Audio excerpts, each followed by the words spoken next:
Valmiki Ramayana, Kishkindha Kanda, Book Number 4. Sarga 1, Roman numeral I. RÁMA'S Lament. The princess stood by Pampa's side, which blooming lilies glorified. With troubled heart and sense o'erthrown, there Rama made his piteous moan. As the fair flood before him lay, the reason of the chief gave way. And tender thoughts within him woke, as to Sumitra's son he spoke. How lovely Pampa's waters show, where streams of lucid crystal flow. What glorious trees o'erhang the flood, which blooms of opening lotus stud. Look on the banks of Pampa where thick groves extend, divinely fair, and piles of trees, like hills in size, lift their proud summits to the skies.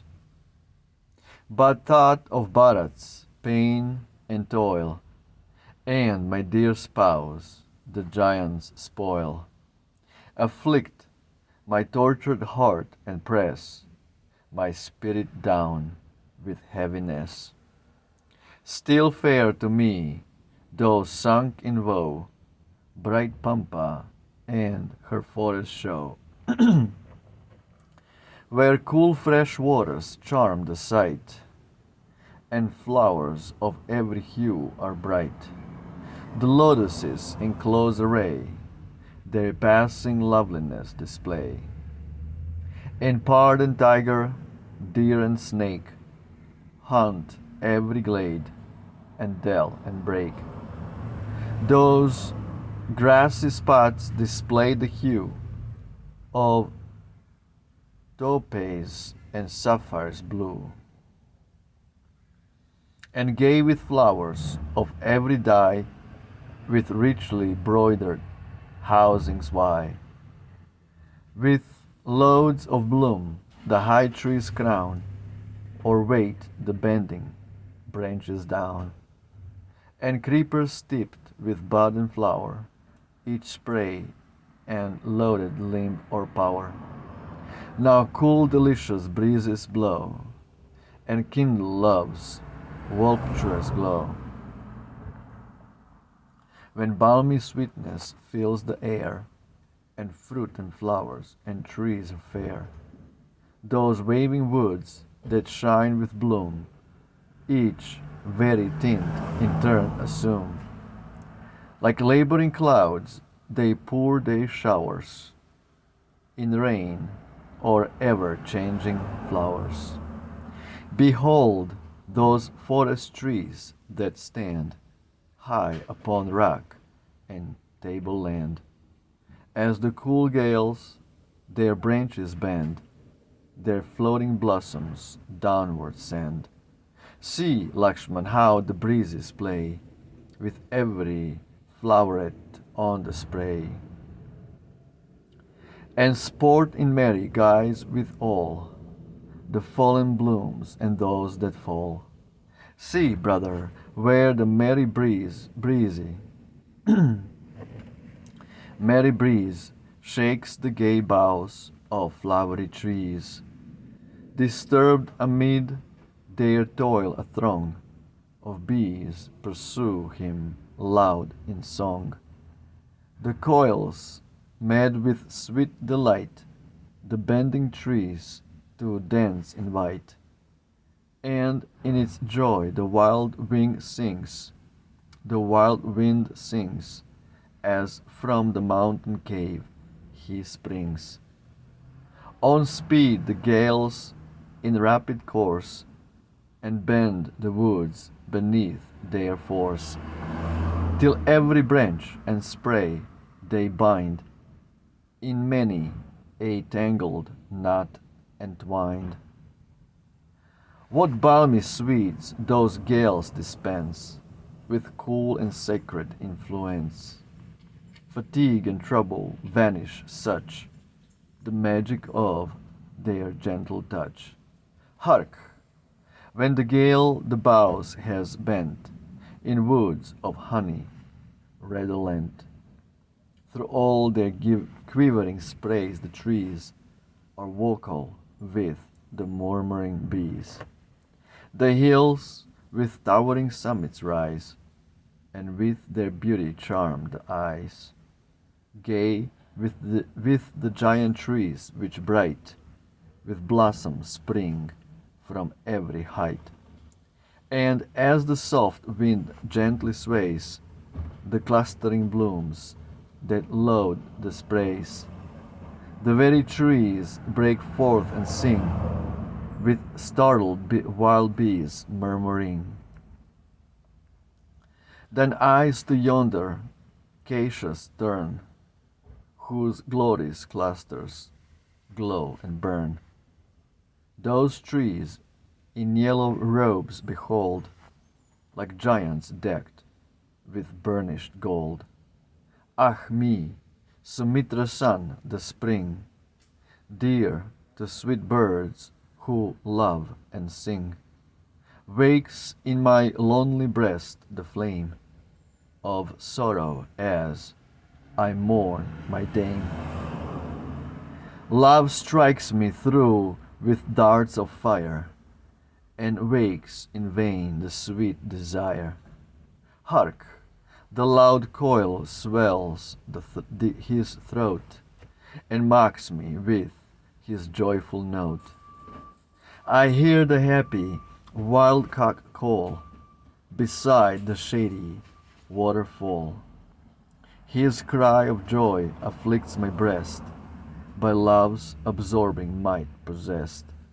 My darling from our cottage heard, one morn in spring, this shrill-toned bird, and called me in her joy to hear the happy cry that charmed her ear. See, birds of every varied voice around us in the woods rejoice, on creeper, shrub, and plant alight, or wing from tree to tree their flight. Each bird his kindly mate has found, and loud their notes of triumph sound, blending in sweetest music like the distant warblings of the shrike. See how the river banks are lined with birds of every hue and kind. Here in his joy the quail sings, there the glad wilcock flaps his wings. The bloom of bright ashokas where the song of wild bees fills the air, and the soft whisper of the boughs increase my longing for my spouse. The vernal flush of flower and spray will burn my very soul away. What use, what care have I for life, if I no more may see my wife? Soft speaker with the glorious hair, and eyes with silken lashes fair. Now is the time when all day long the coils fill the woods with song, and gardens bloom at spring's sweet touch, which my beloved loved so much. Ah me, Sumitra's son, the fire of sorrow sprung from soft desire. Fanned by the charms the springtime shows, will burn my heart and end my woes. Whose sad eyes look on each fair tree, but my sweet love no more may see. Ah me, from hour to hour, love in my soul will wax in power, and spring upon whose charms I gaze, whose breath the heat of toil allays. With thoughts of her for whom I strain, My hopeless eyes increase my pain. As fire in summer rages through the forests thick with dry bamboo, so will my fawn-eyed love consume my soul overwhelmed with thoughts of gloom. Behold, beneath each spreading tree, the peacocks dance in frantic glee, and stirred by all the gales that blow, their tails with jeweled windows glow.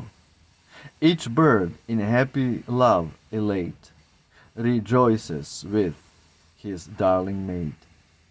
But sights like these of joy and peace my pangs of hopeless love increase. See on the mountain slope above the peahen languishing with love. Behold her now in amorous dance, close to her consort's side advance. He, with the laugh of joy and pride, displays his glittering pinions wide, and follows through the tangled dell the partner whom he loves so well. And happy bird, no giant's hate has robbed him of his tender mate, and still beside his loved one he dances beneath the shade in glee. Ah, in this month when flowers are fair, my widowed woe is hard to bear. See, gentle love a home may find in creatures of inferior kind. See how the peahen turns to meet her consort now with love-drawn feet. So Lakshman, if my large-eyed dear, the child of Janak, still were here, she, by love's thrilling influence led, upon my breast would lay her head.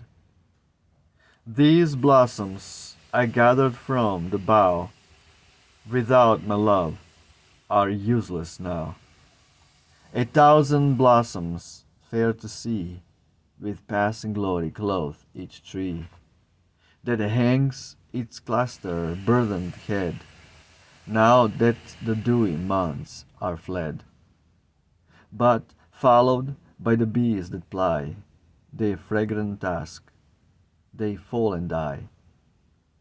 1,000 birds in wild delight their rapture-breeding notes unite. Bird calls to bird in joyous strain, and turns my love to frenzied pain. Oh, if beneath those alien skies there be a spring where Sita lies, I know my prison love must be touched with like grief and mourn with me.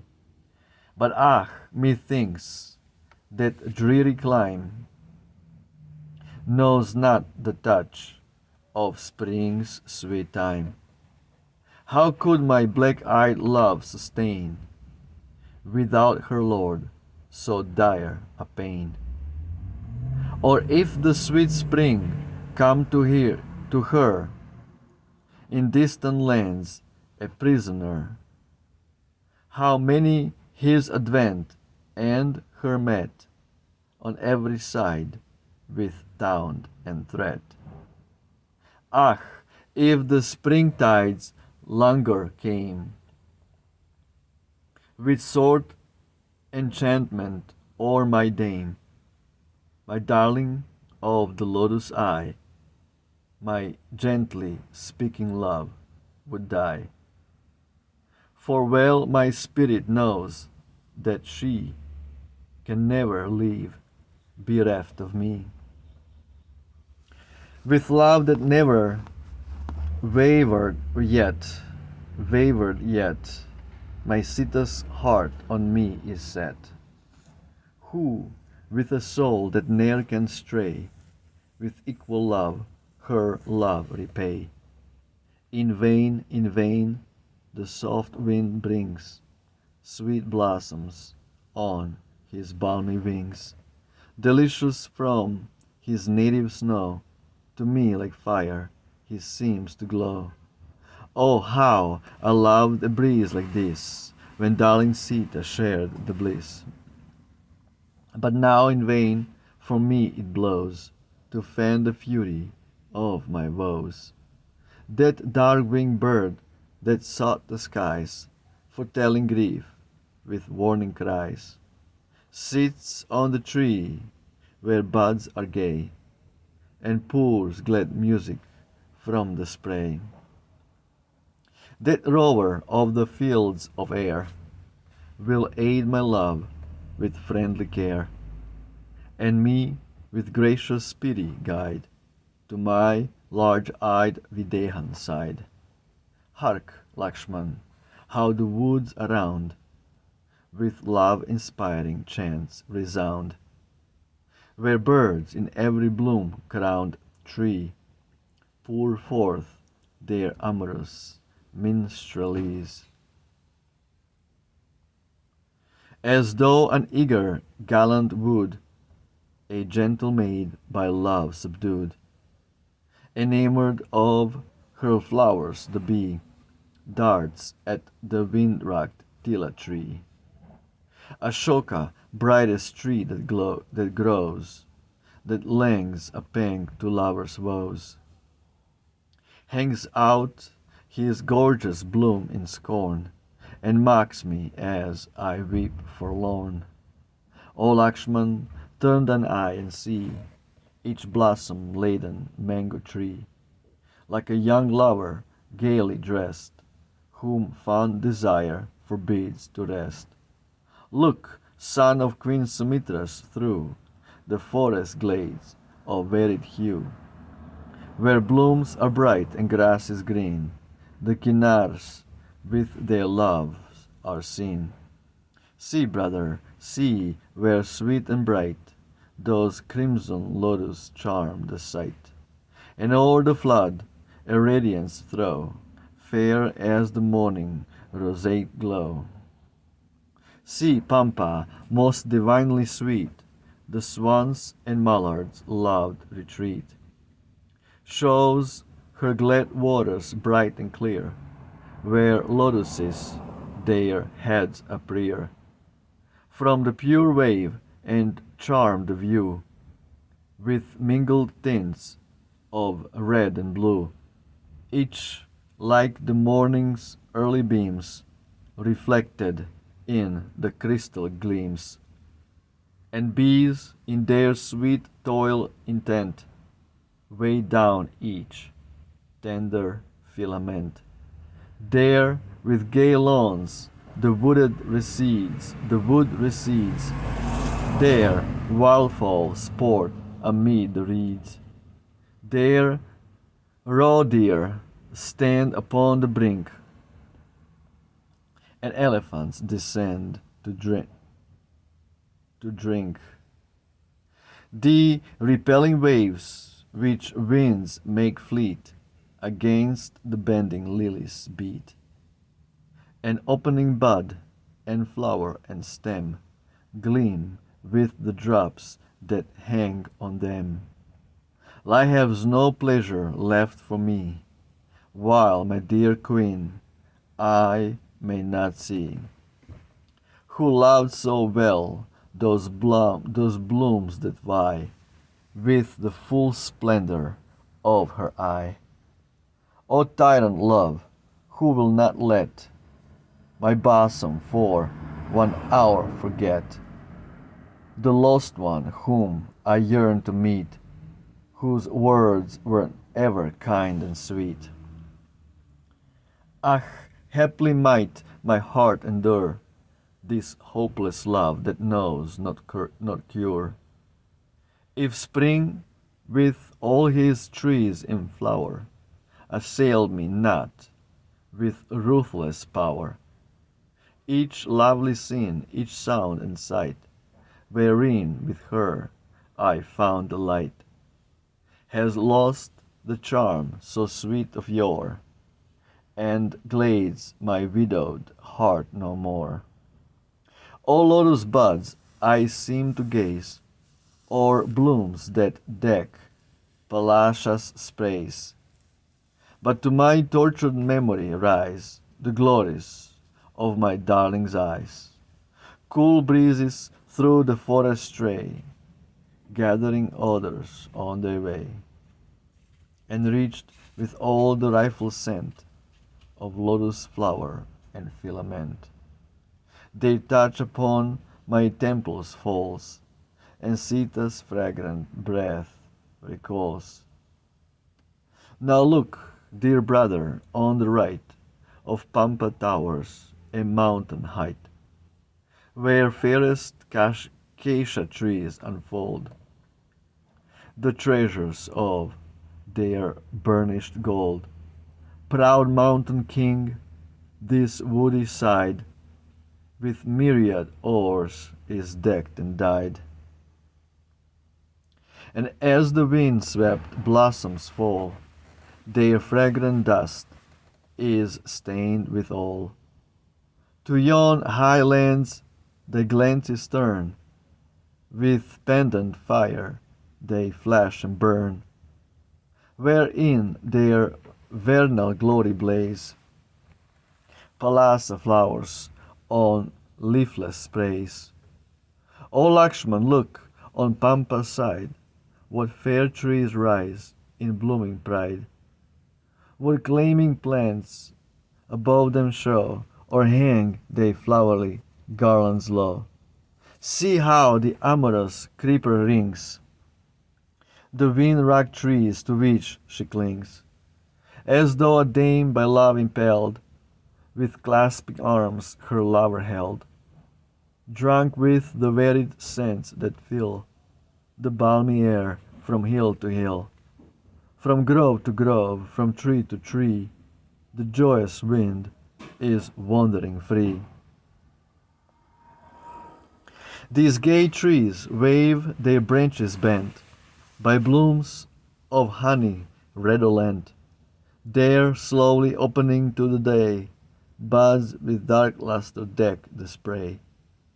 The wild bee rests a moment where each tempting flower is sweet and fair, then colored by the pollen dyes, keep in some odorous blue blossom lies. Soon from his couch away he springs, to other trees his course the wings, and tastes the honeyed blooms that grow where Pampa's lucid waters flow. See, Lakshman, see how thickly spread with blossoms from the trees o'erhead, that grass the weary traveller woos, with couches of 1,000 hues, and beds on every height arrayed, with red and yellow tints are laid. No longer winter chills the heart, 1,000 flowerets spring to birth, and trees in rivalry assume their vernal garb and bud and bloom. How fair they look, how bright and gay, with tasseled flowers on every spray, while each to each proud challenge flings, born in the song the wild bee sings, that mallard by the river edge has bathed amid the reeds and sedge. Now with his mate he fondly plays, and fires my bosom as I gaze.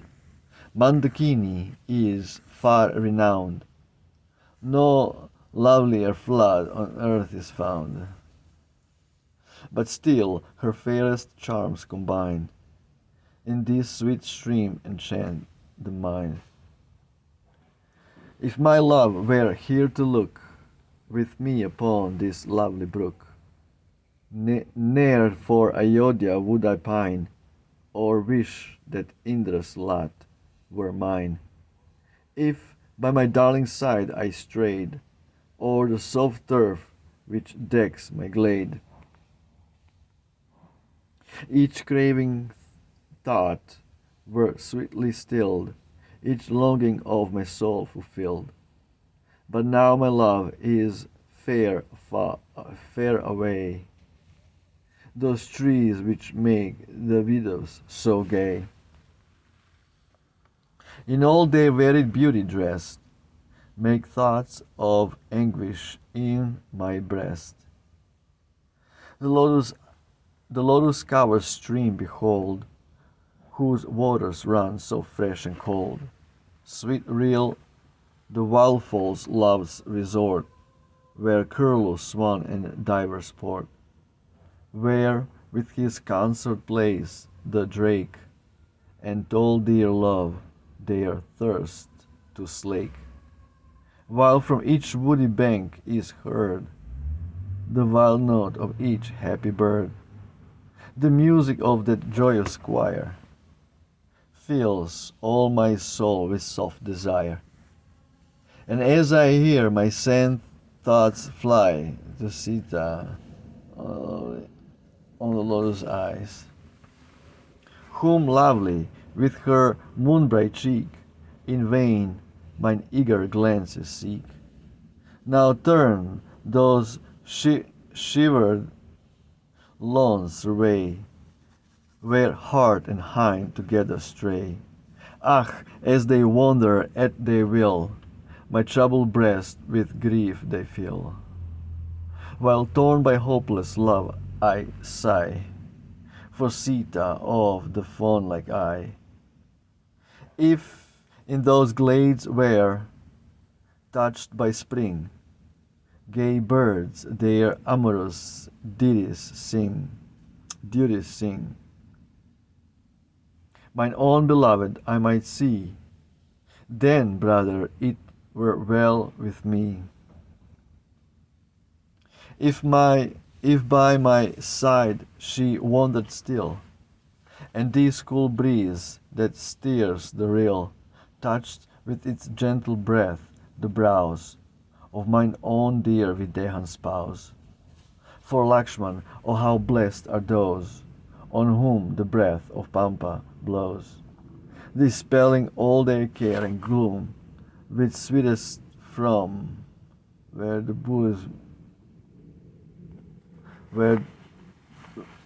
lilies bloom.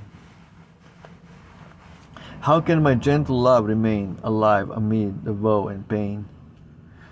Where prisoned far away she lies, my darling of the lotus eyes, how shall I dare her sire to greet, whose lips have never known deceit?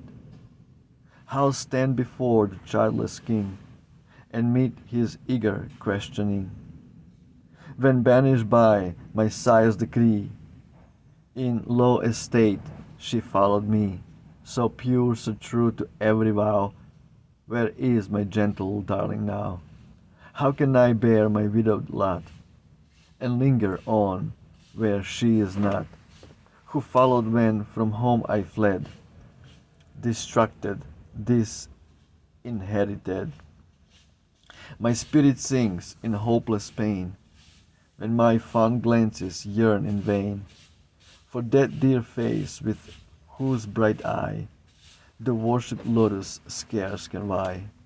Ah, when, my brother, shall I hear that voice that rang so soft and clear, when sweetly smiling as she spoke, from her dear lips gay laughter broke?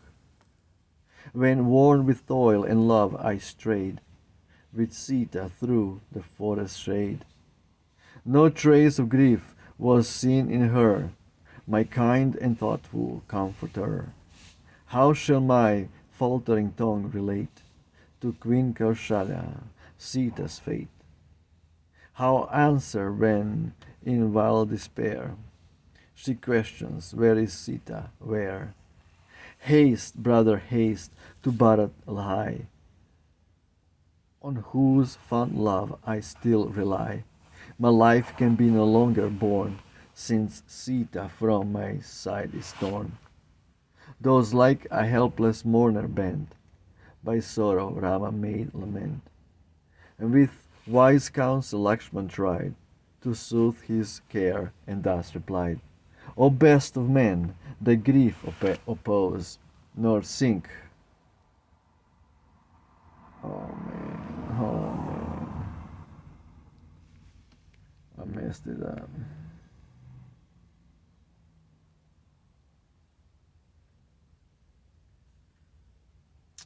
Oh, Govinda,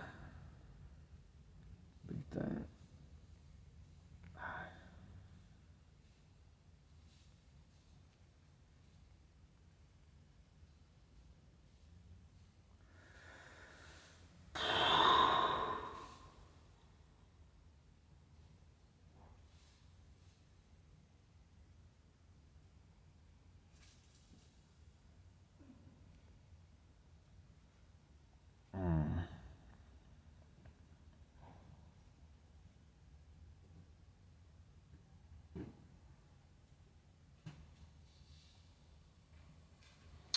Oh my, this is a long chapter I just missed.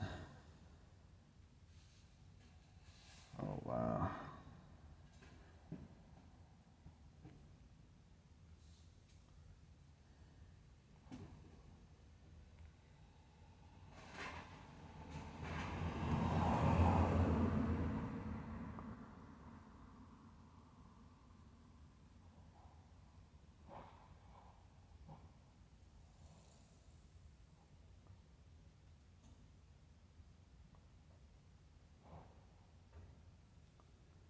Wow, beautiful description.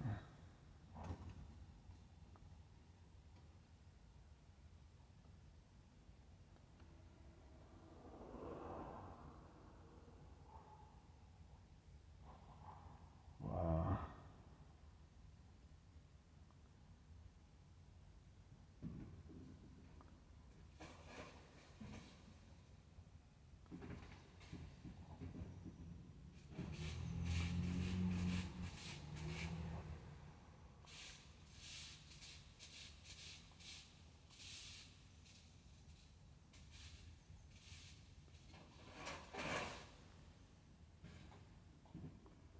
Oh my, I completely lost it.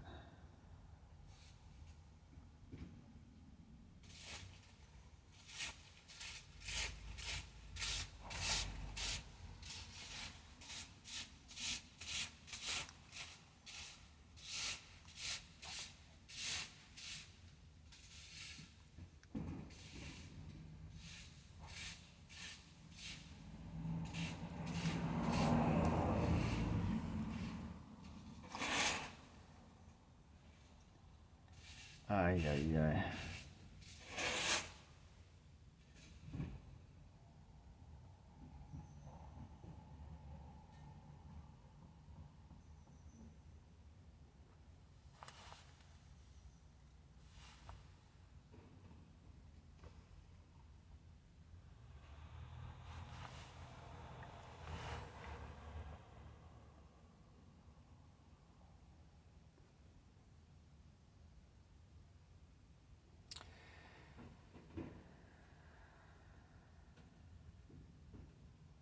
Then, brother, it were well with me, if by my side she wandered still, and this cool breeze that stirs the rill touched with its gentle breath the brows of my own dear Videhan spouse. For Lakshman, oh how blessed are those on whom the breath of Pampa blows, dispelling all their care and gloom with sweets from where the lilies bloom. How can my gentle love remain alive amid the woe and pain, where prisoned far away she lies, my darling of the lotus eyes? How shall I dare her sire to greet, whose lips have never known deceit? How stand before the childless king, and meet his eager questioning, when banished by my sire's decree, in low estate she followed me, so pure, so true to every vow? Where is my gentle darling now? How can I bear my widowed lot, and linger on where she is not? Who followed when from home I fled, distracted, disinherited. My spirit sinks in hopeless pain when my fond glances yearn in vain for that dear face with whose bright eye the worshipped lotus scarce can vie. Ah, when, my brother, shall I hear that voice that rang so soft and clear, when sweetly smiling as she spoke, from her dear lips gay laughter broke? When worn with toil and love I strayed with Sita through the forest shade, no trace of grief was seen in her, my kind and thoughtful comforter. How shall my faltering tongue relate to Queen Kaushalya Sita's fate?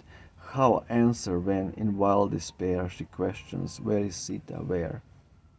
Haste, brother, haste to Bharat high, on whose fond love I still rely. My life can be no longer borne, since Sita from my side is torn. Thus, like a helpless mourner bent by sorrow, Rama made lament. And with wise counsel Lakshman tried to soothe his care, and thus replied, O best of men, thy grief oppose, nor sink beneath thy weight of woes. And thus despond the great and pure, and brave like thee, but still endure. Reflect what anguish wrings the heart when loving souls are forced to part, and mindful of the coming pain, the love within thy breast restrain. For earth, though cooled by wandering streams, lies scorched beneath the midday beams. Ravan his steps to hell may bend, or lower yet in flight descend. But be thou sure, O Raghu's son, avenging death he shall not shun. Rise, Rama, rise, the search begin, and track the giant fall with sin. Then shall the fiend, though far he fly, resign his prey, or surely die. Ye, though the trembling monster hide, with Sita close to Diti's side, and there, unless he yield the prize, slain by his wrathful hand he dies. Thy heart with strength and courage stay, and cast this weakling mood away. Our fainting hopes in vain revive, unless with firm resolve we strive. The zeal that fires the toiler's breast mid earthly powers is first and best. Zeal every check and bar defies, and wins at length the loftiest prize. In woe and danger, toil and care, zeal never yields to weak despair. With zealous heart thy task begin, and thou once more thy spouse shalt win. Cast fruitless sorrow from thy soul, nor let this love thy hurt control. Forget not all thy sacred lore, but be thy noble self once more.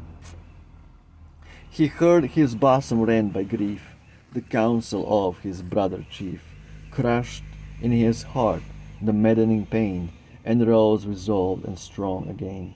Then forth upon his journey went the hero on his task intent, nor thought of Pampa's lovely brook, or trees which murmurizing breezes shook, though on dark woods his glances fell, on waterfall and cave and dell.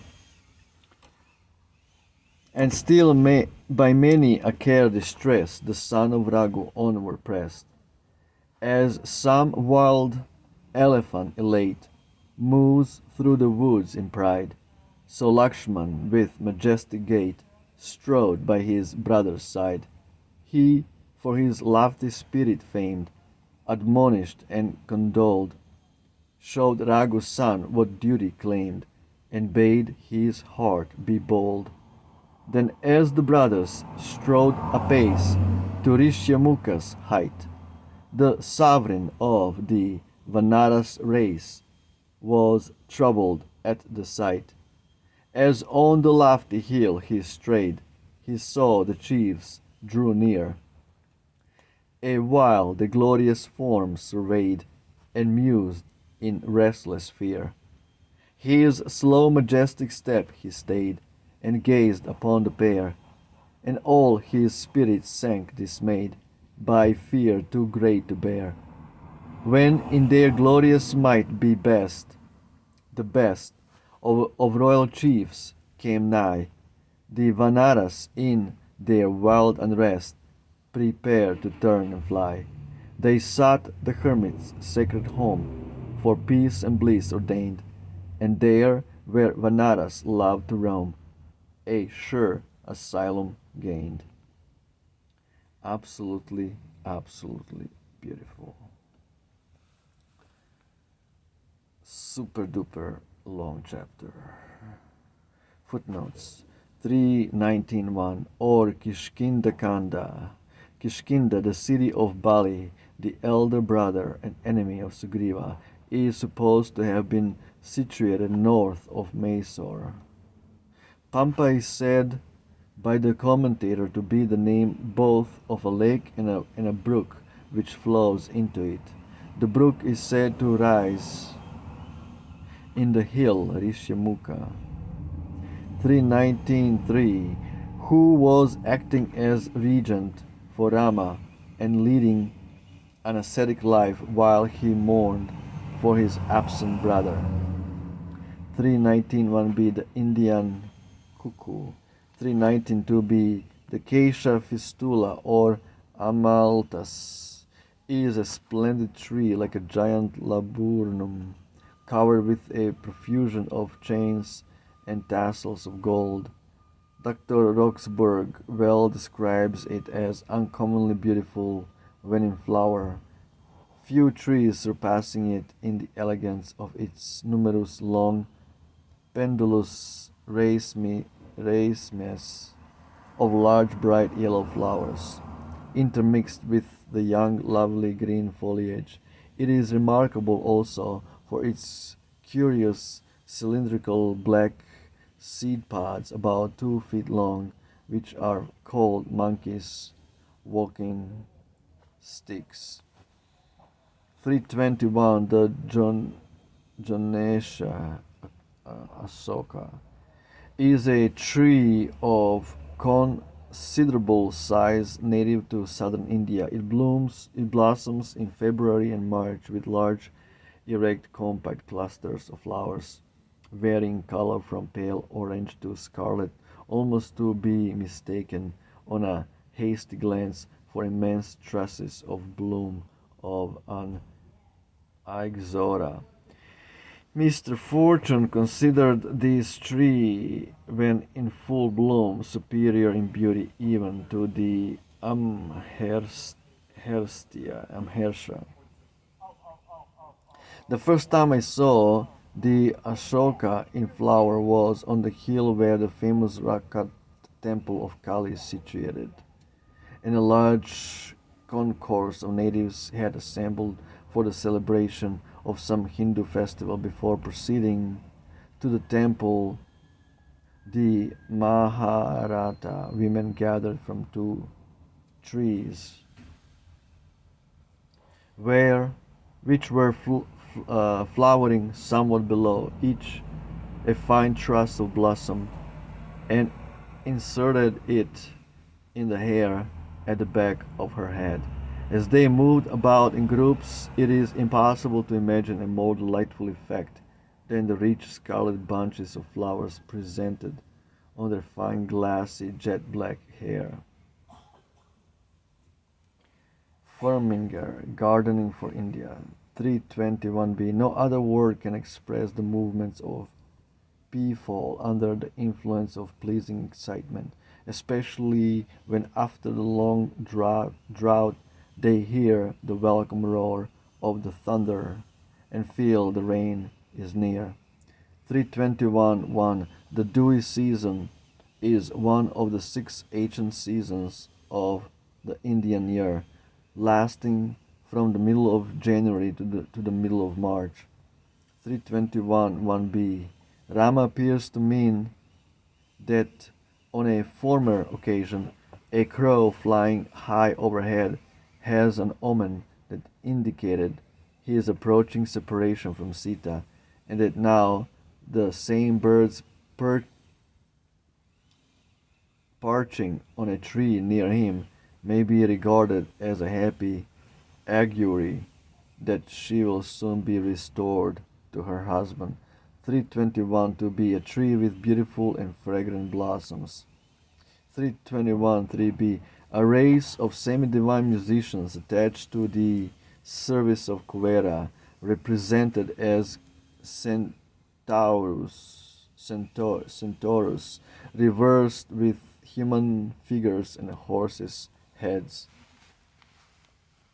322.1 Beautia frondosa, a tree that bears a profusion of brilliant red flowers which appear before the leaves. I omit 5 shlokas which contain nothing but a list of trees for which, with 1 or 2 exceptions, there are no equivalent names in English. Yes, stupid. The following is Gorecio's translation of the corresponding passages in the Bengal recension. Oh, come, resplendent in questa stagione di primavera. Questa stagione di primavera ai vitici regale tutte le messiere. Wow. 322.1b a sacred stream often mentioned in the course of the poem. See Book 2, Canto. 323.1 a daughter of Daksha who became one of the wives of Kashyapa and mother of the Daityas. She is termed the general mother of Titans and malignant beings. See Book 1, Cantos 50, 55, 56. Absolutely beautiful chapter. Description of beautiful nature of Pampa, Lake Pampa, River Pampa, Rishyamukha Hill, all the different trees that not even Ralph Griffin knew about were existing and couldn't even translate to English because of the lack of words to describe these trees. Absolutely brilliant chapter. Wow, super long.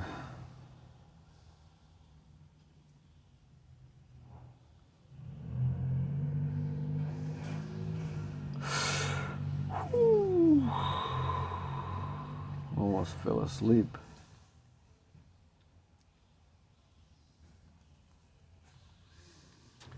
Okay. Jai Ramayana ki Jai. Valmiki Ramayana, Kishkindha Kanda, book number 4 now, Sarga 1. Rama's Lament, Jai Shri Ram, Hail Ram, Rama Victa, Victory to Ram. Ciao.